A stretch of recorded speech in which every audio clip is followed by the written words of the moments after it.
Iran ವಾರ್ಗೆ America entry ಕೊಟ್ಟ ಬೆನ್ನಲ್ಲೇ ವಿಶ್ವಕ್ಕೆ ಎದುರಾಗಿದೆ ಹೊಸ ಭೀತಿ.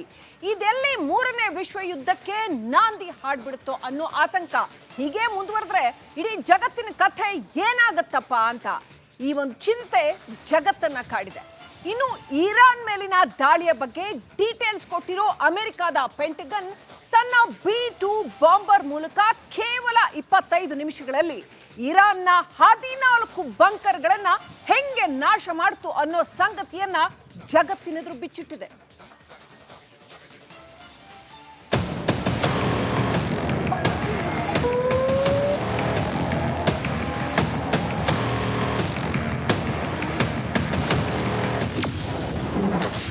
ಮತ್ತೆ ಆವರಿಸಿದ ಆ ತೃತೀಯ ಆತಂಕ. ಅಮೆರಿಕ ವಿರುದ್ಧ ಸೇಡಿಗೆ ಇರಾನ್ ತವಕ. ಇರಾನ್ ಅಧ್ಯಕ್ಷರಿಗೆ ಕರೆ ಮಾಡಿದ ಮೋದಿ.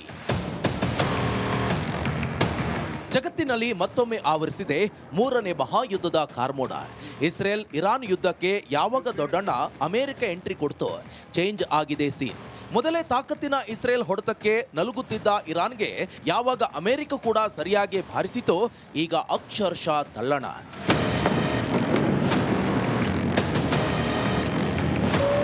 ಮೊದಲೇ ಇಸ್ರೇಲ್ ಸತತ ದಾಳಿಗೆ ಹೈರಾಣಾದ ಇರಾನ್ ಈಗ ಅಮೆರಿಕ ನಡೆಸಿರೋ ಏರ್ ಸ್ಟ್ರೈಕ್ನಿಂದ ಮುಗ್ಗರಿಸಿದೆ.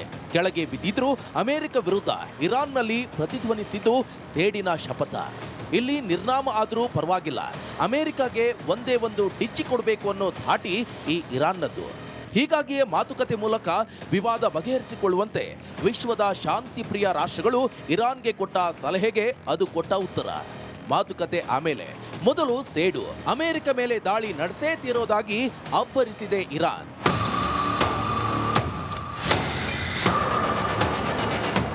ಒಂದ್ ಕಡೆ ಅಮೆರಿಕಾಗೆ ಸಣ್ಣ ಪ್ರಮಾಣದ ಡ್ಯಾಮೇಜ್ ಆದ್ರೂ ಮಾಡಲೇಬೇಕು ಅಂತ ಟೊಂಕ ಕಟ್ಟಿ ನಿಂತ ಇರಾನ್ ಇದಕ್ಕಾಗಿ ತನ್ನಲ್ಲಿರೋ ರಣಭೀಕರ ಅಸ್ತ್ರಗಳನ್ನ ಒಟ್ಟುಗೂಡಿಸ್ತಾ ಇದೆ.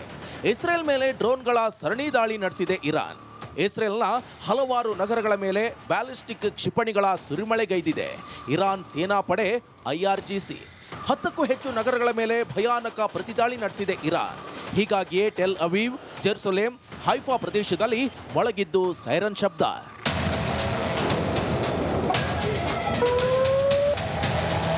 ಇನ್ನು ಮೊದಲೇ ಆಕ್ರಮಣಕಾರಿ ನೀತಿ ಅನುಸರಿಸಿರೋ ಇಸ್ರೇಲ್ ತನ್ನ ಮೇಲೆ ಶತ್ರು ದಾಳಿ ಕೈಗೊಂಡ್ರೆ ಸುಮ್ಮನಿದ್ದೈತೆ. ಫಸ್ಟ್ ರಾತ್ರೋರಾತ್ರಿ ತನ್ನ ವಾಯು ಪ್ರದೇಶದೊಳಗೆ ನುಗ್ಗಿ ಬಂದ ಇರಾನ್ನ 30 ಡ್ರೋನ್ಗಳನ್ನ ಚಿಂದಿ ಮಾಡಿದೆ IDF. ಈವರೆಗೆ ಹೀಗೆ 500ಕ್ಕೂ ಹೆಚ್ಚು ಡ್ರೋನ್ಗಳನ್ನ IDF ಹೊಡೆದುರುಳಿಸಿದೆ. ಒಂದೆಡೆ ತನ್ನ ಮೇಲೆ ನಡೆದ ದಾಳಿ ಹತ್ತಿಕ್ಕೋ ಜೊತೆಗೆ ಇರಾನ್ ಮೇಲೆರಗುತ್ತಿವೆ ಇಸ್ರೇಲ್ನ ಭೀಭತ್ಸ ಅಸ್ತ್ರಗಳು. ಇರಾನ್ನ ಪಶ್ಚಿಮ ಪ್ರದೇಶಗಳ ಮೇಲೆ ರೌದ್ರ ದಾಳಿ ನಡೆಸಿದ ಇಸ್ರೇಲ್ ಇರಾನ್ನ ವಾಯುನೆಲೆಗಳನ್ನ ಒಂದೊಂದಾಗಿ ಉಡೀಸ್ ಮಾಡ್ತಾ ಇದೆ. IDF ಕರಾರ್ವಕ್ ಅಟ್ಯಾಕ್ಗೆ ಧ್ವಂಸ ಆಗ್ತಾ ಇವೆ ಇರಾನ್ನ ವಾಯುನೆಲೆಗಳು. ದಾಳಿಯಿಂದಾಗಿ ಇರಾನ್ನಲ್ಲಿ ಹಲವಾರು ಸೈನಿಕರು ಹತ್ಯೆಗೀಡಾಗಿದ್ದಾರೆ ಎನ್ನಲಾಗಿದೆ.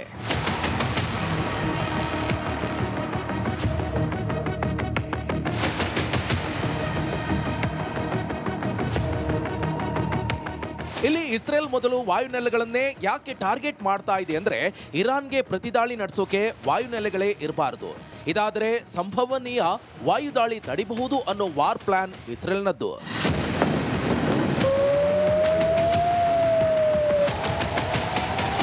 ಇಲ್ಲಿ ಅಮೆರಿಕ ಈ ಯುದ್ಧಕ್ಕೆ ಮಧ್ಯಪ್ರವೇಶ ಮಾಡಿದ್ದು ಇರಾನ್ನಲ್ಲಿರುವಂತಹ ಪರಮಾಣು ಶಕ್ತಿಯನ್ನ ನಾಮಾವಶೇಷಗೊಳಿಸುವುದು. ಮೊದಲೇ ಉಗ್ರರ ನೆಲವೀಡು ಇರಾನ್. ಹೀಗಾಗಿ ಎಲ್ಲಿ ಅಣುಸ್ಥಾವರಗಳು ಉಗ್ರರ ಕೈ ಸೇರಿದ್ರೆ ವಿಶ್ವಕ್ಕೆ ಅಪಾಯ ಅನ್ನೋದು ಅಮೆರಿಕ ಆಕ್ಷೇಪ. ಹೀಗಾಗಿ ಇರಾನ್ ಅನ್ನ ಅಣುಮುಕ್ತಿಗೊಳಿಸೋ ಸಂಕಲ್ಪದೊಂದಿಗೆ ಫೀಲ್ಡಿಗಿಳಿದಿದ್ದು ಅಮೆರಿಕ. ಕಳೆದ ವಾರ ಕೆನಡಾದಲ್ಲಿ ನಡೆದ G7 ಶೃಂಗಸಭೆ ಮಧ್ಯೆಯೇ ತೆರಳಿದ ಟ್ರಂಪ್ ವಾಪಸ್ ಅಮೆರಿಕಾಗೆ ಹೋಗಿ ಡಿಸೈಡ್ ಮಾಡಿದ್ದು ಇರಾನ್ ಹುಟ್ಟಡಗಿಸೋಕೆ, ತನ್ನ ಪರಮಾಪ್ತ ಇಸ್ರೇಲ್ಗೆ ದೊಡ್ಡ ಬಲ ತುಂಬೋಕೆ.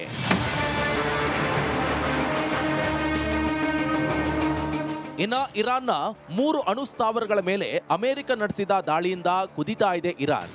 ಇದು ಅಂತಹ ರಾಷ್ಟ್ರೀಯ ಕಾನೂನು ಉಲ್ಲಂಘನೆ ಅಂತ ಇರಾನ್ ಆರೋಪ ಮಾಡಿದೆ. ಈ ಸಂಬಂಧ ಅಂತಾರಾಷ್ಟ್ರೀಯ ಪರಮಾಣು ಶಕ್ತಿ ಏಕೀಕರಣ ಸಂಸ್ಥೆ IAEAನ DGಗೆ ಪತ್ರ ಬರೆದಿರೋ ಇರಾನ್ ತನ್ನ ನೆಲದ ಮೇಲೆ ಅಮೆರಿಕ ನಡೆಸಿರೋ ಏರ್ ಸ್ಟ್ರೈಕ್ ವಿರುದ್ಧ ಕಿಡಿಕಾರಿದೆ.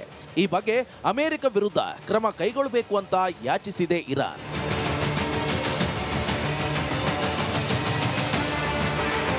ಇನ್ನು ಅಮೆರಿಕ ದಾಳಿ ಬಳಿಕ ಕೆಂಡವಾಗಿರುವಂತ ಇರಾನ್ ಈಗ ಜಗತ್ತಿನ ವಿವಿಧ ರಾಷ್ಟ್ರಗಳಿಗೆ ಇಂಧನ ಪೂರೈಕೆಯಾಗುವ ಹಬ್ ಹರ್ಮಜ್ ಜಲಸಂಧಿ ಬಂದ್ ಮಾಡೋಕೆ ಮುಂದಾಗಿದೆ ಎನ್ನಲಾಗ್ತಾ ಇದೆ. ಈ ಹರ್ಮಜ್ ಜಲಸಂಧಿಯಿಂದಲೇ ಹೆಚ್ಚಿನ ಪ್ರಮಾಣದ ಕಚ್ಚಾ ತೈಲವನ್ನ ಭಾರತ ಸೇರಿದಂತೆ ಹಲವು ರಾಷ್ಟ್ರಗಳು ಆಮದು ಮಾಡಿಕೊಳ್ತಾ ಇವೆ.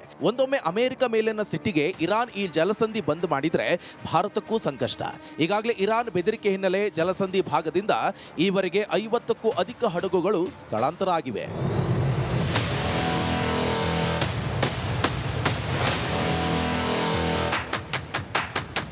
ಒಂದ್ ಕಡೆ ತಂತ್ರ ಪ್ರತಿತಂತ್ರ, ದಾಳಿ ಪ್ರತಿದಾಳಿ ಬಿರುಸಾದ ಹೊತ್ತಲ್ಲೇ ಎದುರಾಗಿದೆ ಮೂರನೇ ವಿಶ್ವ ಯುದ್ಧದ ಭೀತಿ. ಹೀಗಾಗಿ ಈ ಸಂಘರ್ಷ ತಪ್ಪಿಸೋಕೆ ಇನ್ನಿಲ್ಲದ ಪ್ರಯತ್ನ ನಡೆಸಿವೆ ವಿಶ್ವದ ನಾನಾ ದೇಶಗಳು.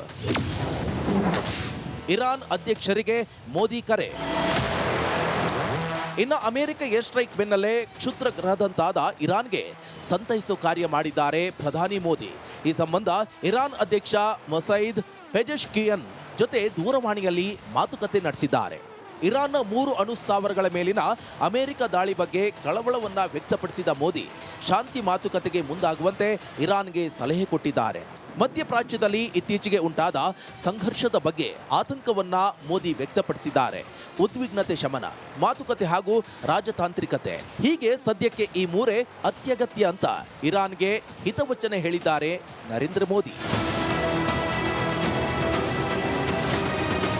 ಇಸ್ರೇಲ್ ಇರಾನ್ ಬೆಂಕಿ ಬಿರುಗಾಳಿ ವಾತಾವರಣದ ಬಗ್ಗೆ ಭೀತಿ ಹೊರಹಾಕಿರೋ ಬ್ರಿಟನ್ ಸೇನಾ ಕಾರ್ಯಾಚರಣೆ ಬಿಟ್ಟು ಮಾತುಕತೆಗೆ ಮುಂದಾಗುವಂತೆ ಮಾರ್ಗದರ್ಶನ ಮಾಡಿದ್ದಾರೆ. ಈ ಸಂಬಂಧ ಇರಾನ್ ಅಧ್ಯಕ್ಷ ಖಮೇನಿಗೆ ಕಿವಿಮಾತು ಹೇಳಿದ್ದಾರೆ ಯುಕೆ ಪ್ರಧಾನಿ ಕೀರಾ ಸ್ಟಾರ್ಮರ್.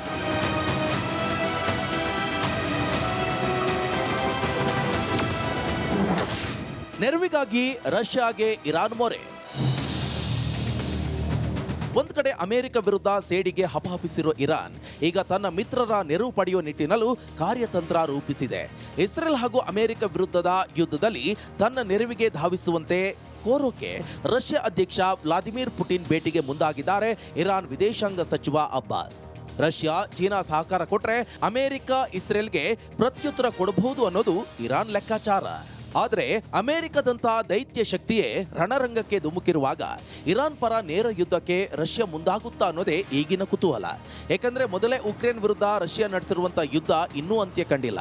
ಇಂಥ ಟೈಮ್ನಲ್ಲಿ ಅಮೆರಿಕ ನೆರವು ರಷ್ಯಾಗೂ ಬೇಕು. ಈ ಟೈಮ್ನಲ್ಲಿ ಇರಾನ್ಗಾಗಿ ವೃತ್ತ ಅಮೆರಿಕ ನಿಷ್ಠೂರ ಕಟ್ಟಿಕೊಳ್ಳುವಷ್ಟು ಖಡಕ್ ನಿಲುವನ್ನ ಪುಟಿನ್ ಕೈಗೊಳ್ಳುತ್ತಾರಾ ಅನ್ನೋ ಬಗ್ಗೆ ವಿಶ್ವಕ್ಕೆ ಕಾತರತೆ ಇದೆ.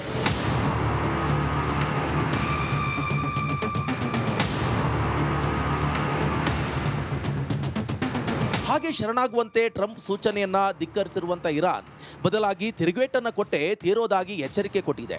ಇರಾನ್ ಈಗ ಪ್ರತೀಕಾರಕ್ಕಾಗಿ ಹಾತೊರೆಯುತ್ತಿರೋದ್ರಿಂದ ಅಮೆರಿಕ ಕೂಡ ಸಂಭಾವ್ಯ ದಾಳಿ ಎದುರಿಸೋಕೆ ಸಜ್ಜಾಗ್ತಾ ಇದೆ. ನ್ಯೂಯಾರ್ಕ್ ಸೇರಿದಂತೆ ಹಲವು ನಗರಗಳಲ್ಲಿ ಭದ್ರತೆ ಬಿಗಿಗೊಳಿಸಿರುವಂತ ಅಮೆರಿಕ ಈಗಾಗಲೇ ಸೇನೆ ಹಾಗೂ ಪೊಲೀಸ್ ಭದ್ರತೆ ಹೆಚ್ಚಿಸಿದೆ.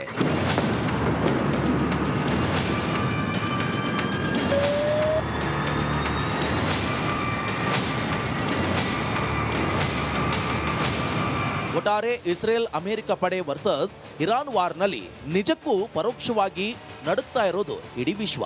ಈಗಲಾದರೂ ಶಾಂತಿ ಸ್ಥಾಪನೆಗೆ ಗಂಭೀರ ಪ್ರಯತ್ನ ನಡೆದೇ ಹೋದ್ರೆ ಮೂರನೇ ವಿಶ್ವ ಸಮರದ ಕರಿನೆರಳು fix. Bureau report, republic Kannada.